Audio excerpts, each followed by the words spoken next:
ಪ್ರಿಯ ವೀಕ್ಷಕರೇ ನಮಸ್ಕಾರ. ನಮ್ಮ ಹಳ್ಳಿ ಸುದ್ದಿ ಯೂಟ್ಯೂಬ್ ಚಾನಲ್ಗೆ ಆತ್ಮೀಯವಾದ ಸ್ವಾಗತ. ಇವತ್ತು ಎರಡು ಬಿಗ್ ಅಪ್ಡೇಟ್ಗಳು ಬಂದಿವೆ. ಹೌದು, ಸಾಲ ಮನ್ನಾ ಹಾಗೂ ಬೆಳೆ ಹಾನಿ ಪರಿಹಾರದ ಬಗ್ಗೆ ಎರಡು ಬಿಗ್ ಅಪ್ಡೇಟ್ಗಳು ಬಂದಿವೆ. ಹೌದು, ಈ 3 ಜಿಲ್ಲೆಯ ರೈತರಿಗೆ ಇಂದು ಬೆಳೆ ಹಾನಿ ಪರಿಹಾರ ಜಮಾ ಆಗಿದೆ. ಹೌದು, 8,400 ರೂಪಾಯಿ ಬೆಳೆ ಹಾನಿ ಪರಿಹಾರ ರೈತರ ಖಾತೆಗೆ ಇಂದು ಮಧ್ಯಾಹ್ನ ಜಮಾ ಆಗಿದೆ. ಹಾಗೆ ರೈತರ ಸಾಲ ಮನ್ನಾದ ಬಗ್ಗೆ ಒಂದು ಮಹತ್ವದ ಅಪ್ಡೇಟ್ ಕೂಡ ಬಂದಿದೆ. ಈ ಅಪ್ಡೇಟ್ಗಳ ಬಗ್ಗೆ ಕೂಡ ನಾನು ಈ ವಿಡಿಯೋದಲ್ಲಿ ತಿಳಿಸ್ಕೊಡ್ತಾ ಹೋಗ್ತೀನಿ. ದಯವಿಟ್ಟು ಅದ್ರ ಬಗ್ಗೆ ಕೂಡ ನಾನು ಈ ವಿಡಿಯೋದಲ್ಲಿ ತಿಳಿಸ್ಕೊಡ್ತಾ ಹೋಗ್ತೀನಿ. ದಯವಿಟ್ಟು ವಿಡಿಯೋನ ಸ್ಕಿಪ್ ಮಾಡದೆ, ಮಧ್ಯದಲ್ಲಿ ಸ್ಕಿಪ್ ಮಾಡದೆ ದಯವಿಟ್ಟು ಪೂರ್ಣವಾಗಿ ನೋಡಿ. ಅದಕ್ಕೂ ಮೊದಲು ನೀವಿನ್ನೂ ನಮ್ಮ ಚಾನಲ್ನ ಸಬ್ಸ್ಕ್ರೈಬ್ ಆಗಿಲ್ಲ ಅಂತಂದ್ರೆ ಈ ಕೂಡಲೇ ಸಬ್ಸ್ಕ್ರೈಬ್ ಆಗಿ ಹಾಗೆ ಬೆಲ್ ಐಕಾನ್ ಕ್ಲಿಕ್ ಮಾಡಿ ಆಲ್ ಅಂತ ಸೆಲೆಕ್ಟ್ ಮಾಡಿ. ನಮಸ್ಕಾರ ರೈತ ಬಾಂಧವರೇ, welcome back to our channel. ಇವತ್ತಿನ ವಿಡಿಯೋದಲ್ಲಿ ರಾಜ್ಯದ ರೈತರಿಗೆ 2 ಅತಿ ಮುಖ್ಯವಾದ ವಿಷಯಗಳ ಬಗ್ಗೆ ಮಾಹಿತಿ ನೀಡಲಿದ್ದೇವೆ. ಮೊದಲದಾಗಿ ಎಲ್ಲರ ಬಾಯಲ್ಲೂ ಹೇಳುತ್ತಿರುವುದು ರೈತರ ಸಾಲ ಮನ್ನಾ. ಹೌದು, ಈ ಬಗ್ಗೆ ಸರ್ಕಾರದಿಂದ ಬಂದಿರುವ ಲೇಟೆಸ್ಟ್ ಅಪ್ಡೇಟ್ ಏನು? ನಿಜವಾಗಿಯೂ ಸಾಲ ಮನ್ನಾ ಆಗುತ್ತಾ ಅಥವಾ ಇದು ಕೇವಲ ವದಂತಿಯಾ? ಎರಡನೇದಾಗಿ ಈಗಾಗಲೇ ಬಿಡುಗಡೆ ಆಗುತ್ತಿರುವ ಬೆಳೆ ಹಾನಿ ಪರಿಹಾರ ಹಣ ನಿಮ್ಮ ಖಾತೆಗೆ ಬಂದಿದೆಯಾ ಎಂದು ಚೆಕ್ ಮಾಡುವುದು ಹೇಗೆ? ಒಂದು ವೇಳೆ ಬಾರದೇ ಇದ್ರೆ ನೀವು ಏನ್ ಮಾಡಬೇಕು? ಈ ಎಲ್ಲಾ ಪ್ರಶ್ನೆಗಳಿಗೆ ಉತ್ತರವನ್ನ ನಾನು ಈ ಇವತ್ತಿನ ವಿಡಿಯೋದಲ್ಲಿ ನಾವು ವಿವರವಾಗಿ ನೋಡೋಣ. ದಯವಿಟ್ಟು ಅರ್ಧಂಬರ್ಧ ಮಾಹಿತಿ ನಂಬೇಡಿ, ವಿಡಿಯೋನ ಕೊನೆವರೆಗೂ ನೋಡಿ, ಪೂರ್ತಿ ವಿಷಯನ ತಿಳಿದುಕೊಳ್ಳಿ. ಬನ್ನಿ ಶುರು ಮಾಡೋಣ. ಸ್ನೇಹಿತರೆ, ಮೊದಲಿಗೆ ಅತಿ ಹೆಚ್ಚು ಜನ ಕೇಳುತ್ತಿರುವ ಸಾಲ ಮನ್ನಾ ವಿಷಯಕ್ಕೆ ಬರೋಣ. ಸೋಷಿಯಲ್ ಮೀಡಿಯಾದಲ್ಲಿ ಮತ್ತು ಸುದ್ದಿಗಳಲ್ಲಿ ಸಾಲ ಮನ್ನಾ ಆಗಿದೆ, ರೈತರ ಖಾತೆಗೆ ಹಣ ಜಮಾ ಆಗಿದೆ ಎಂಬ ಸುದ್ದಿಗಳು ಹರಿದಾಡುತ್ತಿವೆ. ಇದರ ಬಗ್ಗೆ ಸತ್ಯಾಸತ್ಯ ಏನು ಇಲ್ಲಿ ನೋಡ್ತಾ ಹೋಗೋಣ. ಫೆಬ್ರವರಿ 2026 ಇತ್ತೀಚಿನ ವರದಿಗಳ ಪ್ರಕಾರ ರಾಜ್ಯ ಸರ್ಕಾರವು ಇನ್ನೂ ಅಧಿಕೃತವಾಗಿ ಸಂಪೂರ್ಣ ಸಾಲ ಮನ್ನಾ ಘೋಷಣೆ ಮಾಡಿಲ್ಲ. ಆದ್ರೆ ಈ ಬಗ್ಗೆ ರಾಜ್ಯ ರಾಜಕೀಯದಲ್ಲಿ ಭಾರಿ ಚರ್ಚೆ ಮತ್ತು ಒತ್ತಾಯಗಳು ನಡೆಯುತ್ತಿವೆ. ಅದರ ಪ್ರಮುಖ ಬೆಳವಣಿಗೆಗಳು ಇಲ್ಲಿವೆ. ವಿರೋಧ ಪಕ್ಷದಿಂದ ಒತ್ತಾಯ. ಹೌದು, ಮಾಜಿ ಮುಖ್ಯಮಂತ್ರಿಗಳು ಮತ್ತು ವಿರೋಧ ಪಕ್ಷದ ನಾಯಕರು ಸರ್ಕಾರದ ಮೇಲೆ ಒತ್ತಡ ಹೇರುತ್ತಿದ್ದಾರೆ.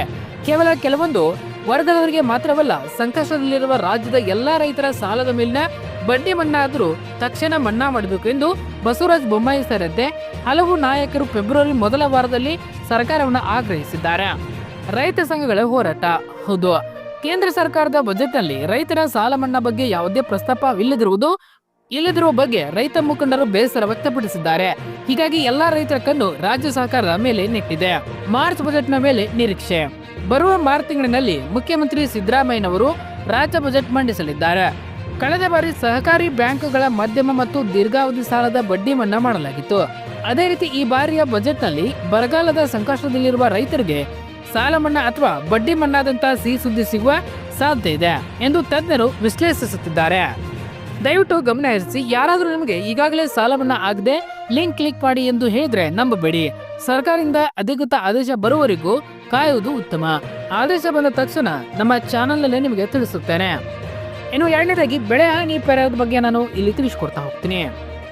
ಸಾಲ ಮನ್ನಾ ವಿಷಯ ಹೀಗಿರಲಿ, ಈಗ ಕೈಗೆ ಸಿಗುತ್ತಿರುವ ಹಣದ ಬಗ್ಗೆ ಮಾತನಾಡೋಣ. ಅದುವೇ ಬೆಳೆ ಹಾನಿ ಪರಿಹಾರ. ರಾಜ್ಯದಲ್ಲಿ ಕಳೆದ ಸಾಲಿನಲ್ಲಿ ಉಂಟಾದ ಬರಗಾಲ ಮತ್ತು ಬೆಳೆ ನಷ್ಟಕ್ಕೆ NDRF ಮಾರ್ಗಸೂಚಿ ಪ್ರಕಾರ ಪರಿಹಾರ ವಿತರಣೆ ಚಾಲ್ತಿಯಲ್ಲಿದೆ. ಕಂದಾಯ ಸಚಿವ ಕೃಷ್ಣ ಬೈರೇಗೌಡ ಅವರ ಮಾಹಿತಿಯಂತೆ ಅರ್ಹ ರೈತರ ಖಾತೆಗಳಿಗೆ ಹಂತ ಹಂತವಾಗಿ ಹಣ ಜಮಾ ಮಾಡಲಾಗ್ತಾ ಇದೆ. ಕೆಲವು ರೈತರಿಗೆ ಎಕರೆಗೆ 30,000 ರೂಪಾಯಿವರೆಗೆ ಜಮಾ ಆದ್ರೆ ಇನ್ನು ಕೆಲವರಿಗೆ ಕಡಿಮೆ ಜಮಾ ಆಗಿದೆ. ಲಭ್ಯವಿರುವ ಮಾಹಿತಿ ಪ್ರಕಾರ ಸುಮಾರು 25 ಜಿಲ್ಲೆಗಳಿಗೆ ಹಣ ಬಿಡುಗಡೆ ಪ್ರಕ್ರಿಯೆ ನಡೆಯುತ್ತಿದೆ.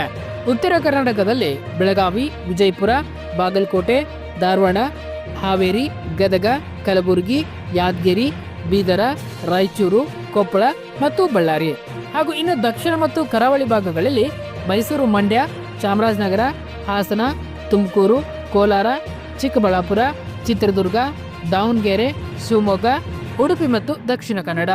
ನಿಮ್ಮ ಊರಿನಲ್ಲಿ ಯಾರಿಗಾದ್ರೂ ಹಣ ಬಂದಿದ್ರೆ ನಿಮಗೂ ಬರುವ ಸಾಧ್ಯತೆ ಹೆಚ್ಚಿರುತ್ತೆ. ಆದ್ರೆ ಕೆಲವೊಮ್ಮೆ ತಾಂತ್ರಿಕ ಕಾರಣಗಳಿಂದ ಹಣ ತಡವಾಗಬಹುದು. ನಿಮ್ಮ ಪಕ್ಕದ ಜಮೀನಿನವರಿಗೆ ಹಣ ಬಂದು ನಿಮಗೆ ಬಂದಿಲ್ಲ ಅಂತಂದ್ರೆ ಈ 3 ತಪ್ಪುಗಳು ಆಗಿರಬಹುದು. ಮೊದಲನೇದಾಗಿ ಆಧಾರ್ ಸೆಟ್ಟಿಂಗ್. ನಿಮ್ಮ ಬ್ಯಾಂಕ್ ಖಾತೆಗೆ ಆಧಾರ್ ಲಿಂಕ್ ಆಗದಿದ್ರೆ ಅಥವಾ NPCI ಮ್ಯಾಪಿಂಗ್ ಆಗದಿದ್ರೆ ಸರ್ಕಾರ ಕಳುಹಿಸುವ ಹಣ ಜಮಾ ಆಗುವುದಿಲ್ಲ. ಈ ಹೆಸರಿನಲ್ಲಿ ವ್ಯತ್ಯಾಸ. ಹೌದು, ಪಹಣಿ ಮತ್ತು ಆಧಾರ್ ಕಾರ್ಡ್ನಲ್ಲಿರುವ ಹೆಸರಿನಲ್ಲಿ ಅಕ್ಷರ ವ್ಯತ್ಯಾಸವಿದ್ರೂ ಕೂಡ ತೊಂದರೆ ಆಗಬಹುದು. ಇನ್ನು ಅತಿ ಮುಖ್ಯವಾದ ವಿಷಯ ಏನಪ್ಪಾ ಅಂತಂದ್ರೆ FID. ಹೌದು, FID ಮಾಡಿಸಲ್ಲದಿದ್ರೆ ಹಣ ಬರುವುದಿಲ್ಲ. FID ಮಾಡಿಸುವುದು ಹೇಗೆ? ಕಡ್ಡಾಯವಾಗಿ FID ಮಾಡಿಸಬೇಕಾ? ಇಲ್ಲಿ ತಿಳಿದುಕೊಳ್ಳಿ. ಸರ್ಕಾರದ ಯಾವುದೇ ಸವಲತ್ತು ಪಡೆಯಲು ಈಗ FID ಕಡ್ಡಾಯ. ಇದನ್ನ ಮಾಡಿಸಲು ನೀವು ರೈತ ಸಂಪರ್ಕ ಕೇಂದ್ರಕ್ಕೆ ಭೇಟಿ ನೀಡಬೇಕು.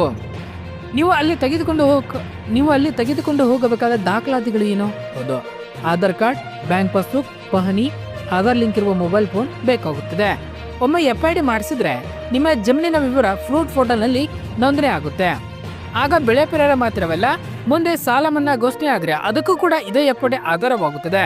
ಆದ್ದರಿಂದ ಇದನ್ನು ಮಾಡಿಸದಿದ್ರೆ ಹಿಂದೆ ಮಾಡಿಸಿಕೊಳ್ಳಿ. ಸೊ ರೈತ ಮಿತ್ರರೇ, ಇದಾಗಿತ್ತು ಇವತ್ತಿನ ಅಪ್ಡೇಟ್. ಸಾಲ ಮನ್ನಾ ಬಗ್ಗೆ ಸದ್ಯಕ್ಕೆ ವಿರೋಧ ಪಕ್ಷಗಳಿಂದ ಒತ್ತಾಯ ಎಷ್ಟೇ ಇದೆ, ಅಧಿಕೃತ ಆದೇಶ ಮಾರ್ಚ್ ಬಜೆಟ್ನಲ್ಲಿ ಬರುವ ನಿರೀಕ್ಷೆ ಇದೆ. ಆದರೆ ಬೆಳೆ ಪರಿಹಾರದ ಹಣ ಈಗಾಗಲೇ ಜಮಾ ಆಗುತ್ತಿದೆ ನಿಮ್ಮ ಖಾತೆಗೆ ಮತ್ತು FID ಸರಿ ಇದೆಯಾ ಅಂತ ಒಂದ್ಸಾರಿ ಚೆಕ್ ಮಾಡಿಕೊಳ್ಳಿ. ನಿಮಗೆ ಈ ಮಾಹಿತಿ ಇಷ್ಟವಾಗಿದ್ರೆ ಒಂದು ಲೈಕ್ ಕೊಡಿ. ಸಾಲ ಮನ್ನಾ ಬಗ್ಗೆ ನಿಮ್ಮ ಅಭಿಪ್ರಾಯವೇನು? ಸರ್ಕಾರ ಯಾವ ರೀತಿ ಕ್ರಮ ಕೈಗೊಳ್ಳಬೇಕು ಎಂದು ಕಮೆಂಟ್ ಮಾಡಿ ತಿಳಿಸಿ. ಹೆಚ್ಚಿನ ಮಾಹಿತಿಗಾಗಿ ನಮ್ಮ ಚಾನೆಲ್ ಅನ್ನು ಸಬ್ಸ್ಕ್ರೈಬ್ ಮಾಡಿ. ಧನ್ಯವಾದಗಳು.